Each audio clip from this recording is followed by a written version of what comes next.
ये डीटीसी की साइट है। यहाँ पर इलेक्ट्रिक गाड़ियाँ चार्ज होने के लिए आती हैं और यहाँ के जो स्टेशन है उस पर वहाँ मेरे पीछे 9S सॉल्यूशंस क्या सर्विसेज प्रोवाइड करा रही हैं वही आपको दिखाते हैं।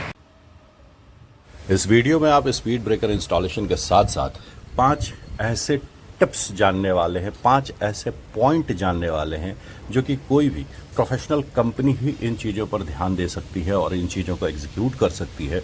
वो जो नॉर्मल लेबर लेकर के और स्पीड ब्रेकर की इंस्टॉलेशन कराई जाती है उनमें ये चीज़, उनके इंस्टॉलेशन में ये बात नहीं आएगी। जैसा कि आप देख रहे हैं ये फ्लोर बिल्कुल एपॉक्सी किया हुआ है, लाखों रुपए का यहाँ पर काम किया हुआ है। ग्रे, येलो और ग्रीन का कॉम्बिनेशन है, साथ में येलो और ब्लैक सेफ्टी के टेप्स भी लगे हुए हैं। तो यहाँ पर हम किस तरह से काम कर रहे हैं, इसके एस्थेटिक को कैसे मेंटेन कर रहे हैं, किन किन चीज़ों पर ध्यान रख रहे हैं ताकि ये जो एपॉक्सी फ्लोरिंग है, लाखों रुपए लगाए गए हैं, उसके एस्थेटिक को ख़राब न करे, उसकी ब्यूटी को ख़राब न करे और पूरा का पूरा एरिया कवर हो, ये सब चीज़ें हम बताएंगे। अभी आप मेरे हाथ में देख रहे हैं ये स्पीड ब्रेकर का कटिंग किया हुआ टुकड़ा। इस स्पीड ब्रेकर को हमने काट दिया है। तो स्पीड ब्रेकर को काटने की ज़रूरत क्यों पड़ती है ये आपको आगे बताऊंगा।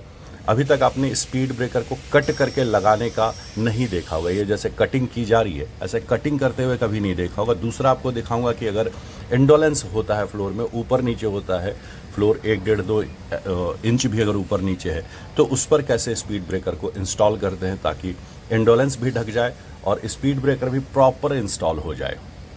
ये सब थोड़ी आर्ट की चीज़ें होती हैं, थोड़ी सी इंजीनियरिंग की चीज़ें होती हैं। कटिंग अगर आपको स्पीड ब्रेकर करना है तो किस तरह से कटिंग करना है, कटिंग करने के टिप्स क्या होते हैं वो मैं आपको बताने वाला हूँ। मार्किंग कैसे की जाती है और कटिंग कैसे की जाती है वो मैं बताऊँगा। आज तक आपने कभी स्पीड ब्रेकर को कट करके लगाते हुए कोई भी वीडियो नहीं देखा होगा। यहाँ पर आप देख रहे हैं कि हम स्पीड ब्रेकर को कट कर रहे हैं, निशान लगा रहे हैं। तो क्यों कट कर रहे हैं, रीज़न क्या है कट करने का? इस एपॉक्सी फ्लोरिंग के एस्थेटिक को मेंटेन करने के लिए ये कटिंग की जा रही है। कटिंग करने से पहले क्या क्या करते हैं, कैसे माप लेते हैं, ये भी आपको आगे वीडियो में देखने को मिलेगा। तो ये तीसरा पॉइंट है जिसमें हम कटिंग टिप्स बता रहे हैं। ये चौथा पॉइंट होगा फिक्सिंग टिप्स, कि जब आप स्पीड ब्रेकर को फिक्स कर रहे होते हैं, इंस्टॉल कर रहे होते हैं तो किन चीज़ों को ध्यान देंगे। यहाँ पर देखिए स्पीड ब्रेकर कट करके लगाया गया है पूरे एंड तक पहुँचाने के लिए। और जो एस्थेटिक लुक है इसका, वो एस्थेटिक लुक नहीं ख़राब होना चाहिए। येलो के पीछे येलो और ब्लैक के पीछे ब्लैक कैसे आए उसके लिए है। ये जो कटिंग की हुई थी इसी कारण से की हुई थी कि ये जो स्पीड ब्रेकर है ये लाइन से बाहर निकल रहा था और लाइन से बाहर निकलने के बाद ये उसकी ब्यूटी को ख़राब कर देता। तो इसमें पहले सूत लेते हैं, सूत को कलर करते हैं और कलर करने के बाद दोनों एंड पर रख करके और फिर धागे से निशान लगाया जाता है। निशान लगने से आपको ये प्रॉपर पता चल जाता है कि कटिंग मुझे कहाँ करनी है।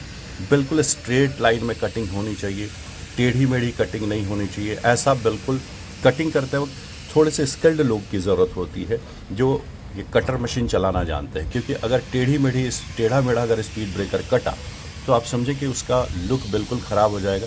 कटिंग इस तरह से होनी चाहिए कि ऐसा लगे कि नहीं ये स्पीड ब्रेकर इसी साइज़ का है। अगर उसमें किसी तरह का कोई रुखड़ापन नज़र नहीं आना चाहिए, उसमें किसी तरह का कोई कट का निशान नज़र नहीं आना चाहिए। ये बहुत इंपॉर्टेंट होता है कि आप जब कट कर रहे हैं तो कैसे कट करेंगे, कैसे उसकी एस्थेटिक को मेंटेन करेंगे, कैसे उसकी लाइन को मेंटेन करेंगे और बिल्कुल कंपनी से जब स्पीड ब्रेकर निकल करके आता है उस फिनिश में कैसे लाएंगे। यहाँ पर जो हमने कटिंग किया है, आप जब ये देखेंगे कि हमारे भाई जब इसको लगाएंगे तो आपको बिल्कुल पता नहीं चलेगा कि इसमें कहीं पर भी कटिंग है। ये देखें आप, कहीं पर भी कटिंग का निशान आपको पता नहीं चल रहा है। तो ये पहले था जो कटिंग से पहले बाहर निकल रहा था और ये कटिंग के बाद का है जो बिल्कुल जा कर के सेट हो गया है और कहीं से भी ये नहीं लगेगा कि ये कटिंग किया हुआ है। कटिंग करने के और भी तरीके हैं। ये रबर का स्पीड ब्रेकर है। प्लास्टिक और पीयू के स्पीड ब्रेकर को कैसे कट करते हैं वो आगे आने वाले वीडियोस में बताऊंगा। जैसे जैसे हमारा काम होता जाएगा एक एक करके सारी चीज़ों को मैं दिखाता जाऊंगा। ये है इंस्टॉलेशन का तरीका। जब आप एपॉक्सी फ्लोरिंग पे, जब कि लाखों रुपए का काम हुआ होता है, वहाँ पर अगर आप एपॉक्सी फ्लोरिंग पर स्पीड ब्रेकर लगा रहे हैं तो वहाँ आपको कौन सा सॉल्यूशन यूज़ करना चाहिए, एपॉक्सी हार्डनर जो होगा वो कैसा यूज़ करना चाहिए ताकि आपका जो फ्लोर है वो ख़राब ना हो, ड्रिलिंग कैसे करनी चाहिए, कितने नंबर की बिट से करनी चाहिए ताकि आपका एपॉक्सी उखड़े नहीं, उसमें किसी तरह का कोई डैमेज ना पड़े। क्योंकि अगर एपॉक्सी में अंदर एयर चला जाएगा तो दिक्कत होगा। हम जो इंस्टॉलेशन करते हैं वो सारा का सारा एरालाइट से इंस्टॉलेशन करते हैं। 1050 रुपये में 1 किलो का सेट आता है। नॉर्मली जो लोग इंस्टॉलेशन करते हैं वो 4 किलो का सेट 700 रुपये का यूज़ करते हैं, तो वो स्पीड ब्रेकर उखड़ते हैं। यहाँ लाखों रुपए का काम हो रहा है, तो लाखों रुपए के काम में थोड़ा सा अगर आपने एक्सपेंस बढ़ा दिया, एपॉक्सी में अगर आपने एक्सपेंस बढ़ा दिया, तो ये आपका एपॉक्सी फ्लोरिंग किया हुआ फ्लोर जो है वो चमकता रहेगा। तो ये देखें आप, काम हमारा होकर के कंप्लीट हुआ है। एस्थेटिक बिल्कुल कंप्लीट है, कहीं से भी स्पीड ब्रेकर चुभ नहीं रहा है कि ये क्या है। पीले के पीछे पीला है, काले के पीछे काला है। तो ये है डीटीसी का डिपो जहाँ पर हमने काम किया। यही है वो टीन शेड जहाँ पर ये सारे के सारे बसेस जो इलेक्ट्रिक बसेस हैं वो रिपेयर होने के लिए आते हैं। तो उम्मीद करता हूँ मेरा ब्लॉग पसंद आया होगा। इसी तरह के इन्फॉर्मेटिव वीडियोज़ के लिए हमारे साथ बने रहिएगा।